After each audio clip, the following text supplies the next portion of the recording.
Howdy ho, everybody. I am Donut, and I'm here with... Thermites. I've seen South Park, I've seen 20-something. I'm watching it blinds. He's also my fiance. I should mention that every now and then. Just throw it in once in a while. This is gonna be a banger.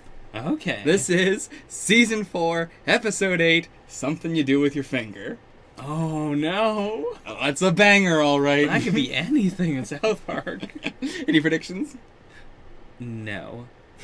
Sorry, I just had a thought about last episode.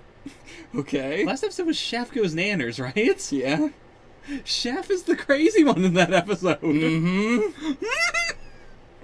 Mm-hmm. Okay, sorry, it just hit me. Yeah, just hit you now? Yeah. Chef What Goes the heck? Nanners? By which I mean he wears an African outfit and he changes his name in protest. Boy. That's how it be. That's how it be. God. On a refreshing note, what predictions for this episode? What is something you do with your finger? I mean, it can't be dirty. Because it's South Park, it's gonna be Kenny says something about what you do with your finger, and then all the boys spend the whole episode poking things, and then it turns out at the end, what Kenny said, they can't ask because he's dead. So, it turns out it was just, you put it in Jell-O. We did not talk about, by the way, really quickly, last episode, the kitty dying joke. That one was so weird. Yeah. It sounds so out of place for all the rest of them. It was a real, we gotta do it. Also, we all think this is funny. Yeah.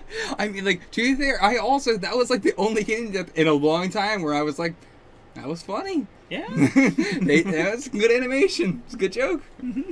They built up to it. The mint joke was good by itself. Yeah. But anyway, so that's your prediction.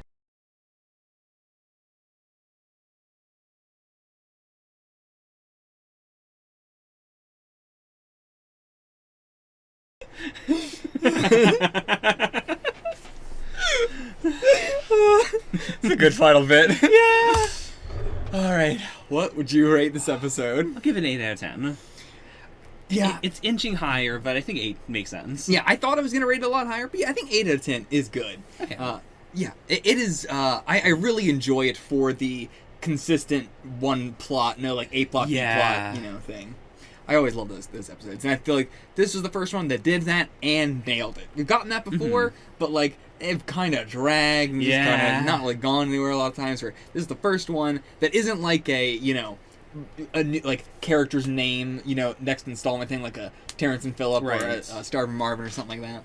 I feel like this is the first one where we have a one plot for the boys for the whole episode, and all the characters are sort of connected to that, but their plot lines are all directly related to the main plot line going on. So yeah, I would give it an 8 out of 10. Favorite joke of the episode? I think I want to say the mall guy, but I think it actually has to be Cartman waking up and immediately going, God sent me this vision, and I'm going to make $10 million. Like, the specificity of it, and specifically the fact that we don't see that at all in the dream. He just wakes up and goes, God sent me this vision, I need to make $10 million. And then in the end, the idea of God being pissed at him because he didn't make specifically $10 million. That is a really good one. I was gonna say my hero joke was the just the repeated bit of the see ya, see ya. It's the voice that it's set into. All their outfit. Okay, who had the best outfit this episode? Oh boy. I mean, Cartman's cheating, but it's gotta be Cartman for me. Cartman's like one in the real world. Yeah, in the real world. Yeah. Yeah, I love Wendy's. Looks hilarious to me. I really like how androgynous Wendy is. Yeah. But I think my favorite, honestly, is just Kitty in the dream sequence. I think he looks hilarious and really cool at the same time. He looks like he's in a boy band. Yeah. But I love that both the like songs we got, both by Fingerbang and by the what was the name of it? The Ghetto Avenue Ghetto Boys? I think it was the Ghetto Avenue Boys. Ghetto Avenue Boys? Yeah. But yeah, both songs by them were really catchy and good songs. Well, the Fingerbang song is But honestly, the Randy one, Yeah. was actually really good. And I love, like, I feel like nobody is able to make fun of the pop genre without just making a really good pop song. Because it's always like, look, it's so easy to make one. And it's like, yeah, it is, but it's still good. It's so easy, but it has a formula. But yeah, it is good. Even though the practice of boy bands and all that sort of shit is usually pretty fucked up. Yeah. But what else do I have to say about this episode? Okay, so I was like, is the small manager a guest? I don't think it was Trey or Matt yet. It was a guest star. Okay. It was Marcus Vaughn, who was a friend of theirs. He was also on Orgasmo. Yeah, Mall Manager was really good. It's such a simple gag, but it got me every time. Yeah. Like, it's very absurdist. But not, like, overly absurdist or anything. Yeah. It's just that normal level of, like, talking absurdist. It's just, like, just weirdness. Oh, right. So, Finger Bang was originally going to be the name of Matt and Trey's band before they decided on DVDA. But yeah, so they were originally going to call it Finger Bang, and that's why they went with Finger Bang for all this and everything. Was the title censored? Like, did they want to say Finger Bang and then later change the title to something you do with your finger? No, it was, yeah, that was such a classic thing back in, like, season 1 where they just wanted to put fucking every title. Yeah. But, no, like, this one was, it was supposed to be something you do with your finger. Okay. I feel like you were probably one of the only ones who, I mean, like, you were like, well, okay, no, it's not going to be Finger Bang. But I feel like the point was for everyone to see the title and just be like, oh, okay, it's going to be Finger Banging. But I do like that the episode is not about finger banging in any way. Yeah. Like, that is just the name of their band. That is it. Okay, so that clip of Randy that I was like, is that a voice? That was a voice clip. Okay. Do you know what it was from? No. It's from Star Trek. As always. As always, it's from Star Trek. Okay. But yeah, it's a scene from Star Trek, apparently. Alright, yeah, that's all I generally have to say about this episode particularly, but I do want to ask. Now that we are a bit in this episode, we've had some more, like, Wendy episodes and just, the characters' moms and the mayor and all that sort of stuff. How do you feel the new, two new voice actors for the female characters are doing? I think they've been nailing it. The only voice that kind of weirded me out was Bebe. Yeah, she has, like, almost a completely different voice now. Yeah, it's so mature is the thing that really gets me. It sounds like an adult woman. But everyone else, like, I think all the other voices are, like, if not exactly the way they were before, like, extremely close. Like, enough to that, it's just the character. Yeah. I'm still getting that feeling of, like, the middle ground, like, especially with the mayor is, I think, the one that I've noticed that was, like, still a bit off. Okay. I mean, like, Baby's is, like, almost a completely different voice, but Baby also had barely any lines for the first 3 seasons, so understandable. That's one where barely anybody's going to notice, especially because it's not like people are rewatching the episodes back in 19, like 2000s. Yeah, you're only going to really see if it's going to be a rerun or something. Or you got the DVD or whatever. But, yeah, I feel like I can still, hear a little bit of difference there, which is interesting to me because, like, the main thing I know the voices for are everything past Mary Kay. Right. But it's like, it is a slow period of getting back to the Mary Kay voices.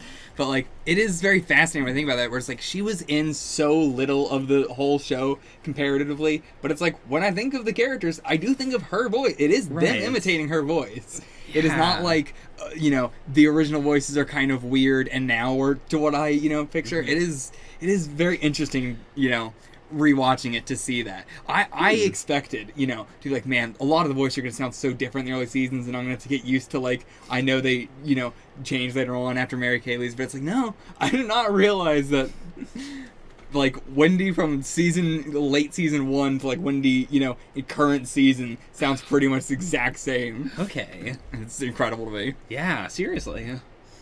There was something else I was going to ask in general. What is your, like, feelings on the parents in general? Like, what are your favorite of the parent characters, and which ones do you feel like don't work that well? I'd say right now Randy and Sheila are tied for my favorites, and none of them really don't work. Like, I'm kind of I'm the most mad about Kenny's parents, but that's also because we don't see them that much. Yeah. Or I guess specifically Kenny's mom. Yeah, I like Kenny's family. I would say the ones that, like, it's not the main boys, but I feel like, what is his name? Craig. Craig's family, we've seen, like, 2 times, and both times I was like, didn't really, nah, it's just like, it's a very kind of normal family. Sure. You know? So I was like, there's not really a gag with them at all. Yeah. But, yeah, that was the only ones where I felt like hasn't worked, but yeah. Okay. So you would say your favorite is, like, Randy and Sharon? Sheila. Or Sheila. Yeah. Yes. It's weird because it's from 2 separate families. Yeah. But yeah. That's why, yeah, I thought you were saying Randy and Sharon. So, okay, you were saying Randy and Sheila. Yeah. Gotcha. I misinterpreted what you even said. But yeah, like, I think they have the strongest gags of any of the parents. Yeah. Sheila, again, since the movie, I've not got a whole lot with her. Like, she's been pretty, mild since the movie. Mm-hmm. I do like that as, like, a bit of character development, you know. But yeah, I don't think I have anything else really to say about this episode. Yeah, good episode. Really good, like, it's very iconic episode, you know. Very, like I talked about, the type of episode it was. Right. And everything. And, always the iconic episodes in South Park, like any, series that has a return to status quo and whatever, is always just the ones that have a really, like that's the one where they were a boy band. That's the one where I feel like it's always when they dress up in a new outfit, people remember it a lot more. And that's not even just for South Park, but just for, like, what am I trying to say? I'm just saying gag manga, but what am I trying to say? Comedy series? Gag series? Yeah, that have a status quo. There's a word for Sitcoms? it. No. I don't know. There's a word for it, but I can't think of it. When a formulaic kind of each episode is... It's episodic. That's the fucking word I was looking for. Episodic. Yes. It's very dumb. But, yeah, like, for episodic stuff in general, I feel like everybody remembers the one where they dress up in crazy costumes. Yeah. Those are always the ones everybody remembers. By the way, I am glad that, like, this didn't end with a catastrophic failure. It was they go to the mall and they do manage to play, and it just doesn't work because that's how it be. God, I can't believe the fucking mall cop pepper spray that little girl, and it's like, we literally had exactly that happening. Exactly that. Oh, fucking... It feels like every episode of South Park we get the bad cops. Every episode. It's like they are just a character in the show. Just like, every episode you're gonna get the police officer beating up someone. But I do like how consistent it is. Yeah. It's very... They're just like... Really, that's their one, I feel like, thing that they always hit over the head. It's like... Throughout all the seasons, almost every other episode.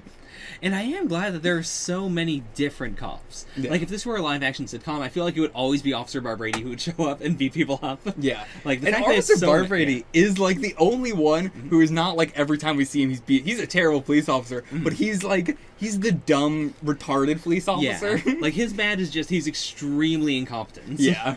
Whereas, like, all the other ones are, like, I feel like Barbrady is a specific, like, dig on, like, the small town police officer. Like, the dumb redneck small town police officer. Whereas, like, all the other cops, then we have, like, the mall cops, and then we have the FBI, and we have the,